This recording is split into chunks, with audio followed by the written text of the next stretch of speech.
Welcome back to our podcast.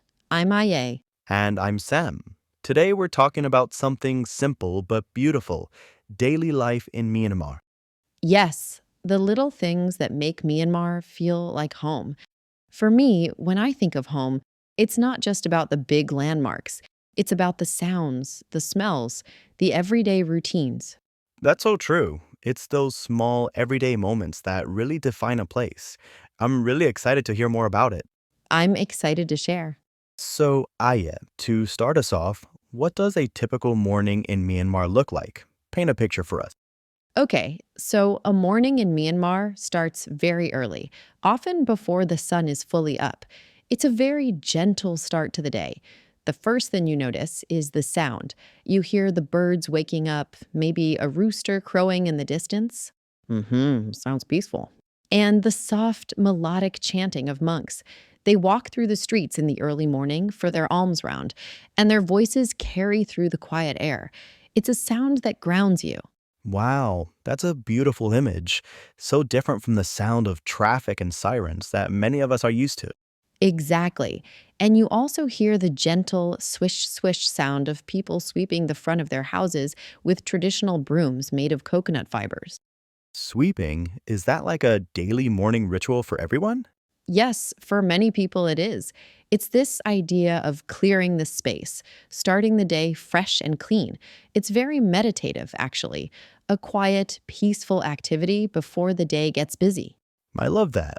So, after the sweeping, what's next? Then people start heading to the local tea shops for breakfast. This is a huge part of our culture. Ah, yes, I've heard about the famous Burmese tea shops. They really are. Tea shops are like our social media, but in real life, it's where everyone gathers. You catch up on news, you talk, you laugh. It's how the community connects and starts the day together. So, when you're in one of these tea shops, what do people usually order? Well, the main thing is the tea, of course. We have lap het ye, which is a sweet, milky black tea. And for food, there's so much variety. You have savory pastries like samosas or noodle dishes like nang ji thok. Ooh, that sounds amazing. It is. And sometimes you'll find vendors selling mohinga, our national dish. It's a very popular breakfast.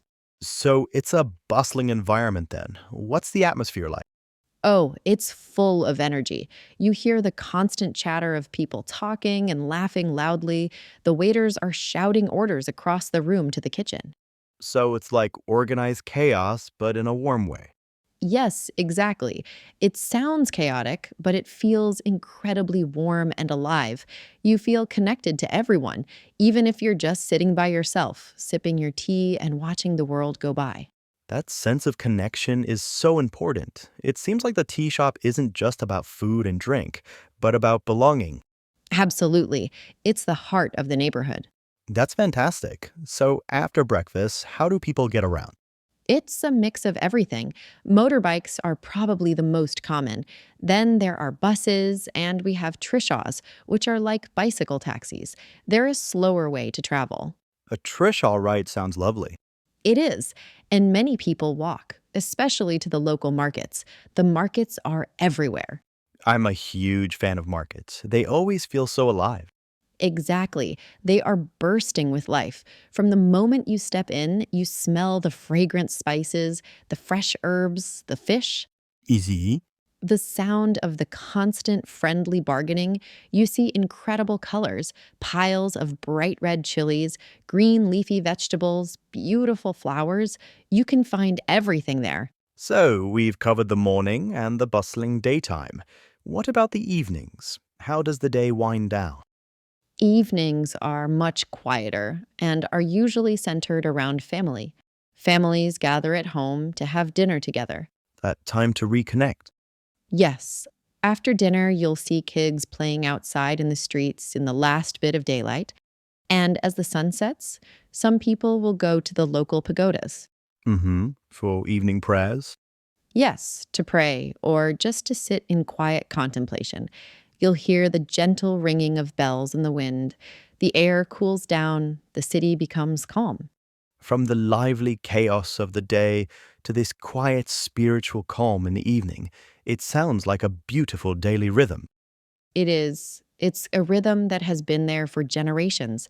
Daily life in Myanmar is simple, but it is so full of heart. Thank you so much for sharing all of that. I love learning about these everyday moments. It gives such a richer picture of a place. Of course, they are small things, but they are what make Myanmar so special. The warmth of the people, the energy of the market, the peace of the pagoda, that's the real soul of the country. It really highlights how much beauty there is in simplicity. It's a powerful reminder.